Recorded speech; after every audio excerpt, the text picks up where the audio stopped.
अयोध्या कांड का शुभारंभ हुआ है। साधक कल बालकांड की समाप्ति हुई थी। भरत जी शत्रुघ्न जी सहित अपने मामा के साथ ननिहाल चले गए हुए हैं। बालकांड इसके साथ समाप्त हुआ था। मानव जाति के सकल मानव जाति केवल हिंदू नहीं, भारतीय नहीं, विश्व भर के मानव ये स्वीकार करते हैं कि रामायण जी का ग्रंथ राम कथा हमारे लिए मस्तक है। ये भाग सिर जिसे कहा जाता है, हेड जिसे कहा जाता है, गौरव का प्रतीक, ऑनर का प्रतीक, चमकता मस्तक, निष्कलंक मस्तक इज अ ग्रेट ऑनर। कलंकित मस्तक, कालख लगी हो जिस मस्तक पर, सोचें दो कितने बड़े काम हैं। एक ऑनर है, दूसरी बिल्कुल उसके विपरीत डिसऑनर है। इतना महत्वपूर्ण है ये सिर। 7 छिद्र हैं साधक इस पर, और साथ ही रामायण जी के कंठ हैं। 2 आंखें, एक बालकांड, दूसरा अयोध्या कांड। 2 नासिकाएं, अरण्य किष्किंधा कांड। 2 कान, सुंदर कांड एवं लंका कांड। उत्तरकांड अर्थात ये मुख। 7 छिद्र, साथ ही श्री रामायण जी के कांड साधना के सोपान भी माना जाता है। साधक एक एक कांड एक साधक के लिए साधना का सोपान है। सीढ़ी एक एक उत्तरकांड तक पहुंचने के लिए, परमेश्वर की प्राप्ति तक पहुंचने के लिए, मानव लक्ष्य की प्राप्ति के लिए रामायण जी के 7 कांडों को 7 सोपान भी कहा जाता है। 7 सीढ़ियां हैं।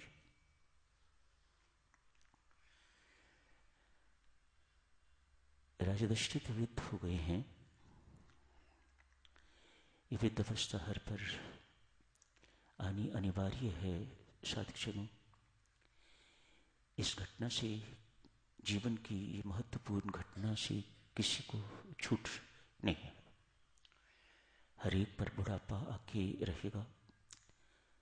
वृद्धावस्था एक अनिवार्य घटना है हमारे जीवन की। राजा दशरथ पर भी वह आ गई है। राजा दशरथ के घर को पुत्र नहीं है।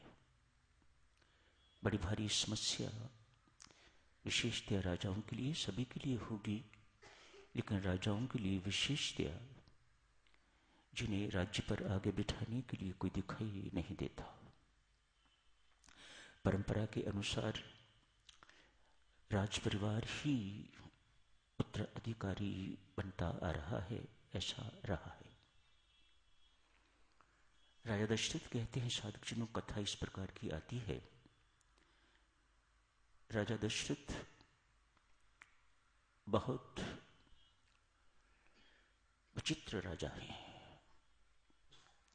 एक राजा इधर राजा दशरथ, दूसरा राजा उधर लंका में दशानन, दशमुख। कहते हैं साधक राजा दशरथ अपने पास सदा एक शीशा रखते थे, जिसमें अपना मुख देख लिया करते थे। रावण के सारे राज्य में कोई शीशा नहीं था, कभी उसने अपना मुख नहीं देखा। एक अपना मुख स्वयं देखता है, जिसे राजा दशरथ कहा जाता है। दूसरा दूसरों को मुख शीशे में दिखाता है, तुम अपना मुख देखो। एक रावण है, दूसरा साक्षण दशरथ। राजा दशरथ ने आज राज दरबार में बैठे हुए शीशा देखा है। आज लगा सिर पर जो मुकुट धरा हुआ है वह टेढ़ा है।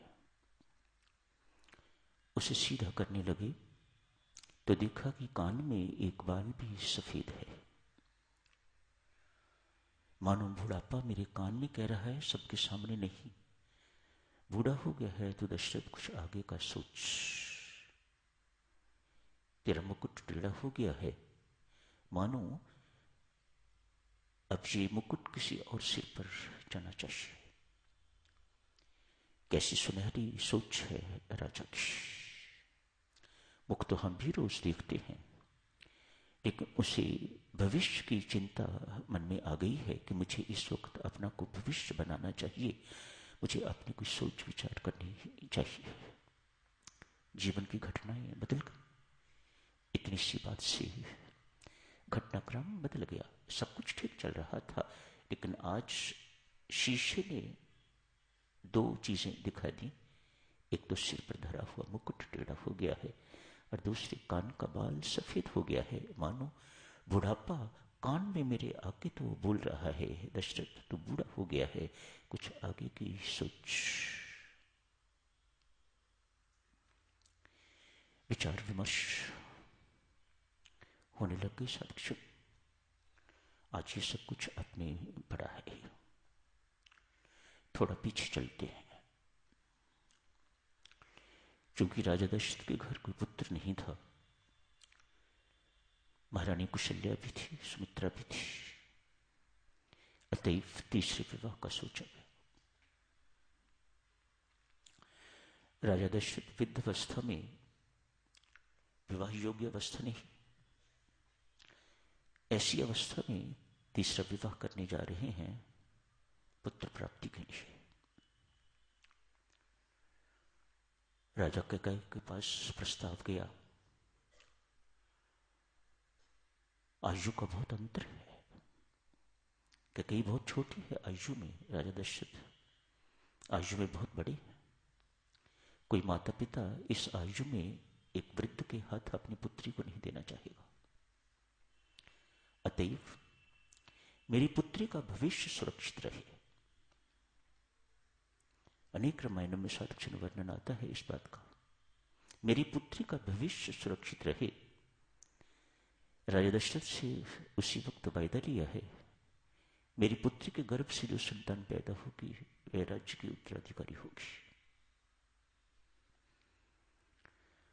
राजा दशरथ को हाँ करनी पड़ी। उसी वक्त हाँ कर दी। इस सत्य को कैकेयी के पिताश्री जानते हैं, कैकेयी जानती है। इस सत्य को कैकेयी को अपनी गोद में पालने वाली मंथरा भी जानती है।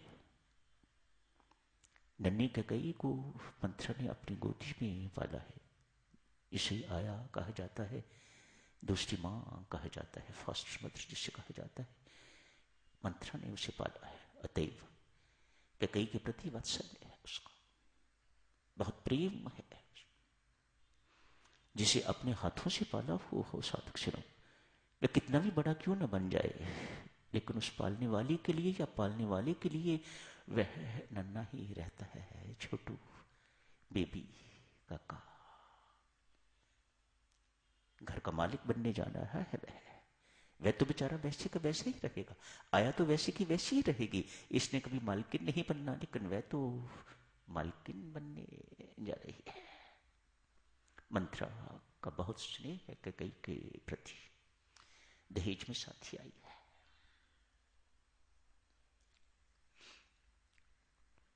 इस सत्य को साधु महर्षि वशिष्ठ भी जानते हैं। राजा दशरथ ने कैकेयी के पिताश्री से वायदा किया हुआ है। आज परिस्थिति क्या उत्पन्न हुई है। दशरथ का मन साफ नहीं है इस वक्त। ऐसा लगता है देवीय सज्जनों। मैं तो बहुत छोटा हूं, छोटा मुंह है, ऐसी बातें कर नहीं सकता, लेकिन संतों महात्माओं की ऐसी विचारधारा है, जिन्होंने रामायण जी का विश्लेषण किया है, उनकी विचारधारा इस प्रकार की है। अंतर्द्वंद है उसके मन में, मन साफ नहीं है इस वक्त। भरत ननिहाल में है। ऐसी क्या इमरजेंसी है कि कल ही राज्याभिषेक हो? माह तो ठीक है, चैत्र मास चुना है, बहुत अच्छी बात है, लेकिन ऐसी इमरजेंसी क्या है कि कल ही राज्याभिषेक किया जाए? भरत वह नहीं है। कैकेयी को साथ नहीं लिया गया, मंथरा को साथ नहीं लिया गया, दोनों को सूचना नहीं है, और कल राज्याभिषेक होने जा रहा है। तैयारियां शुरू हो गई हैं, भव्य तैयारियां शुरू हो गई हैं, लेकिन कैकेयी को साथ नहीं लिया गया, और न ही मंथरा को इस बात का बोध है। मंथरा इस बात से बहुत चिढ़ गई। ये क्या बात है? कहीं राजा दशरथ के मन में ये बात बहुत स्पष्ट दिखाई देती है साधकजनों। राजा दशरथ इस अवसर का लाभ लेना चाहते हैं, उन्हें शक है। एक और मेरा वायदा है कि कैकेयी की कोख से जन्मा हुआ पुत्र राज्य का उत्तराधिकारी होगा। दूसरी ओर कुशल्या के यहां ज्येष्ठ पुत्र पैदा हुआ है। दूसरी परंपरा यह है कि इस राज्य का उत्तराधिकारी ज्येष्ठ पुत्र ही होगा। राम मुझे ही स्वीकार्य नहीं है, सारी प्रजा को स्वीकार्य है। इस वक्त वे ये भी सोच रहा है कि तीनों माताओं को भी, मंत्रियों को, पंचों को, अभी आपने पढ़ा है, सबको स्वीकार्य है। हर प्रकार से राम योग्य है। लेकिन दूसरी ओर मैंने वायदा किया हुआ है कैकेयी के पिताश्री के साथ कि कैकेयी की कोख से जो संतान जन्मेगी वह मेरे राज्य की उत्तराधिकारी होगी। राजा दशरथ इसलिए फटाफट जल्दी में है, ये सब कुछ तत्काल होना चाहिए, कहीं कोई समस्या ना खड़ी हो जाए। संत महात्मा यहां फरमाते हैं, साधकजनों हम सबको समझाते हैं, ये सत्य नहीं है, ये राजा दशरथ की सोच ठीक नहीं है। और जहां सत्य को आच्छादित कर दिया जाता है, छत्त को पीछे डाल दिया जाता है, वहां मंगल नहीं हो सकता, वहां अमंगल होके रहेगा।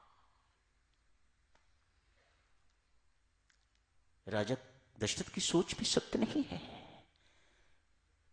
भरत को यदि किसी ने ठीक समझा है तो भरत कभी भूल से भी, कभी स्वप्न से भी ऐसा पग नहीं उठा सकता जैसा राजा दशरथ सोच रहा है। तो संत महात्मा यहां कहते हैं, भक्त जन यहां कहते हैं, राजा दशरथ की सोच ठीक नहीं। और ठोक बजा के कहते हैं, आज भरत यदि यहां होता और उसे ये परिस्थिति उसके सामने आती तो वनगमन कभी ना होता। भरत का चरित्र इतना ऊंचा है, भरत प्रेम इतना दिव्य है, भ्रातृ प्रेम इतना दिव्य है देवी सज्जनों, ये सिचुएशन कभी अराइज न होती। आज की घटनाएं आपने पढ़ी, कल देखिएगा क्या होता है। तो यही समाप्त करने की इजाजत